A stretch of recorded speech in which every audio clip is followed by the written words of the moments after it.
श्री गणेशाय नमः। करवा चौथ के व्रत की शुरुआत ब्रह्मा मुहूर्त में उठकर करें और पूरे दिन निर्जल व्रत रखें। रात्रि में पूजा के समय 16 श्रृंगार करके तैयार हो जाएं और दीवार पर करवा चौथ पूजा का चित्र लगाएं या बाजार से लाएं कैलेंडर लगाएं।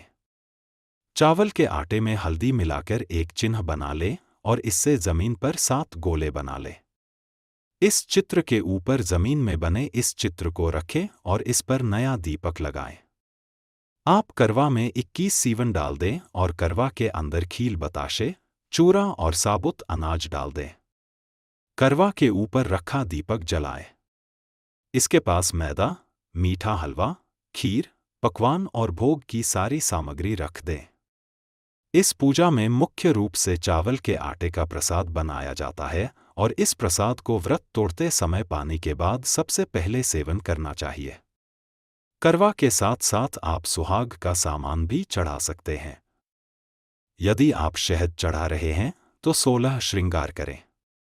करवा पूजन के साथ ही एक बर्तन में जल भरकर चंद्रमा को अर्घ्य दें। पूजा करते समय करवा चौथ व्रत कथा का पाठ करें।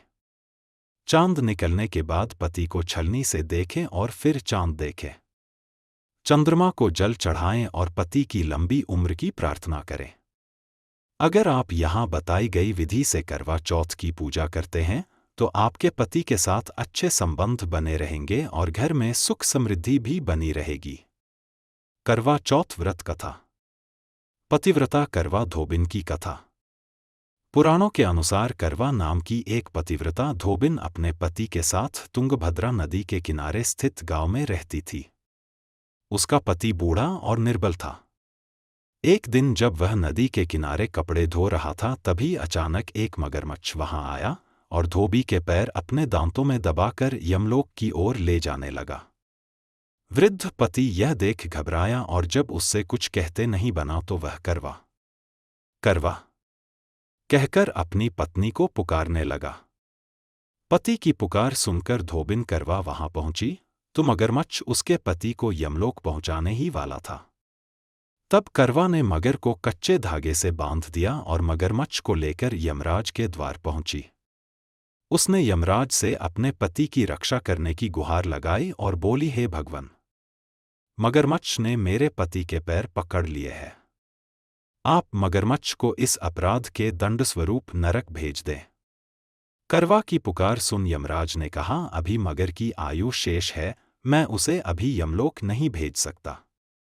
इस पर करवा ने कहा, अगर आपने मेरे पति को बचाने में मेरी सहायता नहीं की तो मैं आपको श्राप दूंगी और नष्ट कर दूंगी।